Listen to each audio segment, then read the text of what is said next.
नमस्कार दोस्तों, आज फिर आपका स्वागत है क्राउन इमिग्रेशन के यूट्यूब चैनल पर। तो आज की जो वीडियो है ये बैचलर से रिलेटेड है, टेलर मेड बैचलर फिनलैंड की। तो बहुत सारे बच्चों की जो डिमांड थी उस डिमांड को देखते हुए इसके ऊपर रिसर्च की गई और रिसर्च करने के बाद ये वीडियोस लेकर आए हैं। तो अभी ये उन बच्चों के लिए है जो विदाउट आइल्स फिनलैंड में अप्लाई करना चाहते हैं। एक तो इसके अंदर ये बेनिफिट है, दूसरा आप ये लेके चलिए कि there is no any percentage, आपके कोई भी परसेंटेज हैं, इवन दैट आप इसमें एडमिशन ले सकते हैं। एडमिशन लेना कैसे उसके बारे में बताऊंगा। और even there is no any age bar, इसमें एज बार भी नहीं है। बैचलर का ये जो मैं प्रोग्राम डिस्कस करने के लिए जा रहा हूँ, इवन इसी टाइप का मास्टर का भी प्रोग्राम है, तो उसके बारे में ये हमारी कंप्रहेंसिव डिस्कशन रहेगी। तो फिनलैंड के अंदर there is a number of way to get the admission. Pathway के थ्रू है, जो बीकर स्टूडेंट्स रहते हैं तो उनको 5 मंथ इंडिया में पढ़कर वहाँ पर जा सकते हैं to get the admission directly either bachelor और मास्टर। तो उसके अंदर आपको इन्वेस्टमेंट करनी पड़ती है। वो ऑनलाइन 5 मंथ की फ़ीस, इंडिया में बैठ के पढ़ना है तो उसकी फ़ीस देनी पड़ेगी। तो अनदर वे है डायरेक्ट एडमिशन्स हैं, जॉइंट एंट्रेंस एग्ज़ाम के थ्रू एडमिशन्स हैं, सेट के थ्रू एडमिशन है। ऐसे there is a number of way. अभी जिन स्टूडेंट्स का किसी भी वे से एडमिशन नहीं आता तो उनके लिए भी this is very lucrative video है। मैं फिर बता दूं, इसको वॉच ज़रूर करें, स्पेशली वो स्टूडेंट जो हमारे साथ लंबे समय से जुड़े हुए हैं और अभी फिनलैंड में जाना चाहते हैं, तो उनके लिए भी this is very lucrative video है।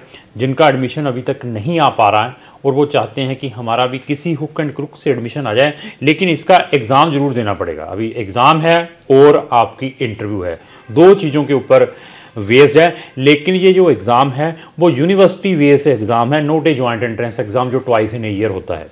तो उसके बारे में ये हमारी डिस्कशन रहेगी। मैं फिर बता दूं, जो स्टूडेंट हमारे साथ ऑलरेडी रजिस्टर्ड हैं वो ये वीडियो ज़रूर वॉच करें। हमारा जो स्टाफ है फिनलैंड को डील करता है वो भी आपको ये वीडियो भेजेगा, उसके बाद डिसीज़न आपका है।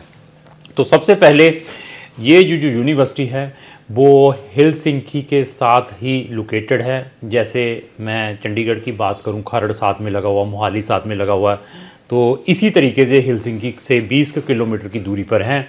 तो ये सिटी के अंदर ही लेकर चलें तो एक तो प्लस पॉइंट ये है, जो बच्चे चाहते हैं कि मेरा तो हेलसिंकी में ही आना चाहिए। इस प्रोग्राम के ड्रॉबैक्स क्या हैं उसका भी मैं फैक्ट बताऊँगा। डिसीज़न आपका होगा, क्योंकि ऐसे फैक्ट कोई बताएगा नहीं। कोई भी जो अपनी प्रोडक्ट बेचता है, जो उसके ड्रॉबैक्स हैं उसको हाइड करने की कोशिश करता है, लेकिन हमारे पास हर एक चीज़ ओपन रहेगी, उसके बाद डिसीजन आपका अपना है। तो ये जो यूनिवर्सिटी है यहाँ पर 13 जनवरी को इसका एंट्रेंस एग्ज़ाम पंजाब के अंदर एक लोकेशन है वहाँ पर होगा। तो अगर आप इस एंट्रेंस एग्ज़ाम में बैठना चाहते हैं, आइदर आप हरियाणा के स्टूडेंट हैं, आइदर आप हिमाचल के स्टूडेंट हैं, आइदर आप पंजाब के स्टूडेंट हैं और JNK के स्टूडेंट हैं और किसी भी सिटी के स्टूडेंट हैं, इस एंट्रेंस एग्ज़ाम में बैठना चाहते हैं, जो कि आप ये लेकर चलें कि पंजाब में कंडक्ट होने वाला है 13 जनवरी को, तो आप इस एग्ज़ाम को ब्रेक करके फॉलोड बाय इंटरव्यू को देने के बाद इस बैचलर में एडमिशन ले सकते हैं। इसको बैचलर टेलर मेड प्रोग्राम कहते हैं। तो ठीक है, इसके अंदर एलिजिबिलिटी क्या है to sit in that exam. आपके पास +2 मिनिमम एजुकेशन होनी चाहिए, maximum there is no any things, मतलब 12th पास होने चाहिए किसी भी परसेंटेज में। विदाउट आइल्स भी आप इस एग्ज़ाम में बैठ सकते हैं। और इस एग्ज़ाम में आता क्या है उसके बारे में भी मैं डिस्कस करूंगा। पहले मैं प्रोग्राम बता दूं कि इस एग्ज़ाम को ब्रेक करने के बाद आपको किन प्रोग्राम्स में एडमिशन मिलेगा। तो बहुत सारे बच्चे इंटरेस्टेड रहते हैं कि सर मैंने तो फिनलैंड में नर्सिंग करने के लिए ही जाना है। तो नर्सिंग वाले स्टूडेंट जो नर्सिंग करना चाहते हैं फिनलैंड में, वो इस एग्ज़ाम में ज़रूर बैठें, क्योंकि हमारे पास 2 प्रोग्राम हैं। जो अभी 13 जनवरी को एग्ज़ाम होगा, फिर उसके बाद अप्रैल में भी होगा। तो इवन ये जो एग्ज़ाम है बैचलर वालों के लिए भी है और मास्टर वालों के लिए भी है। जो मास्टर में भी डायरेक्ट एडमिशन लेना चाहते हैं वो भी इस एग्ज़ाम में बैठ सकते हैं। मास्टर के लिए क्या एलिजिबिलिटी है वो भी मैं इस वीडियो में थोड़ा सा टच करूंगा। तो फिर क्या कहूँ, नर्सिंग वाले स्टूडेंट इस एग्ज़ाम में ज़रूर बैठें। आई थिंक सो एक स्टूडेंट था जिसने हमसे केस विड्रा कर लिया था कि नहीं मैंने सर अभी जाना नहीं है, मैं नेक्स्ट ईयर देखूंगा। तो उससे भी हमारी रिक्वेस्ट है ये वीडियो के थ्रू, तो वो भी इस एग्ज़ाम में ज़रूर बैठे अगर उसने नर्सिंग में वहाँ पर जाना है। तो मैं फिर बता देता हूँ। तो इसके अंदर 4 मॉड्यूल आएंगे जो इस एग्ज़ाम में आएंगे। कौन कौन से हैं? पहले बिजनेस का तो बता दिया, प्रोग्राम बिजनेस का है और नर्सिंग का है।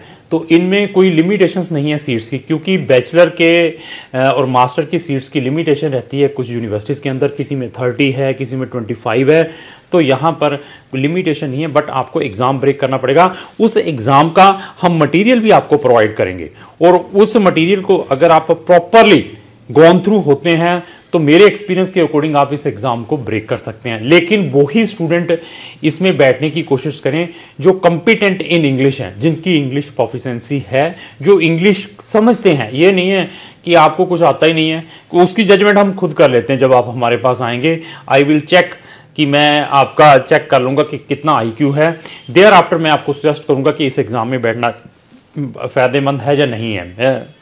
हम वही केसेस लेने की कोशिश करते हैं यहाँ पर हम 80 से 90% रिजल्ट्स प्रोवाइड करें। तो फिर बता दूं, इसमें एग्ज़ाम में पहले तो मैं प्रोग्राम बता दूं, बैचलर इन बिजनेस है और बैचलर इन नर्सिंग, 2 प्रोग्राम है। 2.5 साल से लेकर 3.5 साल का ड्यूरेशन है। आप अपनी बैचलर 2.5 साल में भी कंप्लीट कर सकते हैं, ये भी एक प्रोविज़न है। तो मैक्सिमम 3.5 साल तक का ड्यूरेशन है इन बैचलर डिग्री का। तो इस एग्ज़ाम में आएगा क्या? इस एग्ज़ाम में जो आना है वो इंग्लिश ग्रामर आएगी। इंग्लिश ग्रामर, इंग्लिश अच्छी है तो आपको क्लियर करनी पड़ेगी। मैथ आएगा, मैथ भी है, मैथ बहुत नॉर्मल मैथ आएगा और बहुत ही कम सिलेबस है मैथ का, जो मैक्सिमम इंग्लिश ग्रामर आ गई। उसके बाद रीजनिंग का है, रीजनिंग के काफ़ी क्वेश्चंस आते हैं। तो देयर आफ्टर ऐसे राइटिंग, ये 4 मॉड्यूल है इसके अंदर। ये 4 मॉड्यूल का मटेरियल भी हम आपको प्रोवाइड करेंगे। तो अगर आप 50% मार्क्स ले आते हैं इस एग्जाम में तो आपको यहाँ पर ग्रांटेड एडमिशन मिल सकता है, फॉलोड बाय एग्जाम ब्रेक करने के बाद। तो वहाँ की यूनिवर्सिटीज़ आपकी कम्युनिकेशन स्किल्स को भी चेक करेंगी। तो वो अगर आप ब्रेक कर देते तो फिर एडमिशन आपके हाथ में है। जिन बच्चों का फिनलैंड में एडमिशन नहीं आता तो उनके लिए वेरी गुड ऑप्शन है, क्योंकि फिनलैंड का वीज़ा सक्सेस रेट बहुत अच्छा है। ये मैंने बता दिया, प्रोग्राम्स बता दिए। अभी इनके बेनिफिट्स क्या हैं, इनके ड्रॉबैक्स क्या हैं, उसके बारे में भी डिस्कस करेंगे, क्योंकि टेलर मेड प्रोग्राम है। As per the requirement of the clients ये डिज़ाइन किया हुआ है। इसमें बेनिफिट पहले गिनवा देते हैं क्या है। कोई भी बच्चा +2 पास इस एग्ज़ाम में बैठ सकता है, विदाउट IELTS भी इस एग्ज़ाम में बैठ सकता है। There is no any age bar, कोई एज बार नहीं है। आपको इंडिया से ही A टाइप रेजिडेंसी मिलेगी। आप अपनी स्पाउस को भी साथ में ले जा सकते हैं। 30 आवर्स इन वर्किंग राइट्स हैं आपको वहाँ पे काम करने की। These are the benefit. अभी ड्रॉबैक क्या है वो भी बताना बहुत ज़रूरी है। मुंह में पानी तो आ गया है कि यार ये तो बहुत बढ़िया प्रोग्राम ले आए क्रॉन वाले। ड्रॉबैक सुन लीजिए। फिनलैंड में जो बच्चा बैचलर में एडमिशन लेता है डायरेक्टेड एप्लीकेशन के थ्रू या ज्वाइंट एंट्रेंस एग्जाम के थ्रू, तो उन बच्चों को मैक्सिमम आपको अर्ली बर्ड डिस्काउंट मिलता है और 1 सेमेस्टर की ही फीस भेजनी पड़ती है। तो फॉर एग्जांपल किसी बच्चे का डायरेक्ट एडमिशन आ जाता है तो उसको सिर्फ 4 या 4500 यूरो ही यूनिवर्सिटीज़ को ट्रांसफ़र करना पड़ता है। अगर उसको अर्ली बर्ड डिस्काउंट मिल जाता है तो 3500 यूरो भेजना पड़ता है, सिर्फ 1 सेमेस्टर की फीस। ठीक है जी। तो यहाँ पर ड्रॉबैक क्या है कि आपकी जो फीस है 1 साल की लगेगी कंप्लीट। वो कितनी है? 11,500 यूरो। आफ्टर एडमिशन आपको 11,500 यूरो यूनिवर्सिटी को भेजना पड़ेगा और ये सेम फीस रहेगी आपकी कंप्लीट 3 ईयर्स या 3.5 ईयर्स के लिए। तो अभी डिसीजन आपका है। तो दूसरा क्या है इसमें ड्रॉबैक, बाकी यूनिवर्सिटीज़ में अगर आप एडमिशन लेकर जाते हैं थ्रू सैट के थ्रू, ज्वाइंट एंट्रेंस एग्जाम के थ्रू, जहाँ डायरेक्ट एडमिशन्स के थ्रू, तो 80% यूनिवर्सिटीज़ आपकी सेकंड सेमेस्टर की फीसें नहीं लेती। लेकिन यहाँ पर आपकी 3 साल की फीस सेम रहेगी। तो ये इसके अंदर ड्रॉबैक भी है। अभी डिसीजन आपका है। अगर आप 13 जनवरी को इस एग्ज़ाम में बैठना चाहते हैं, इवन आप हमारे ओल्ड स्टूडेंट हैं, इमीडिएटली कॉन्टैक्ट करें।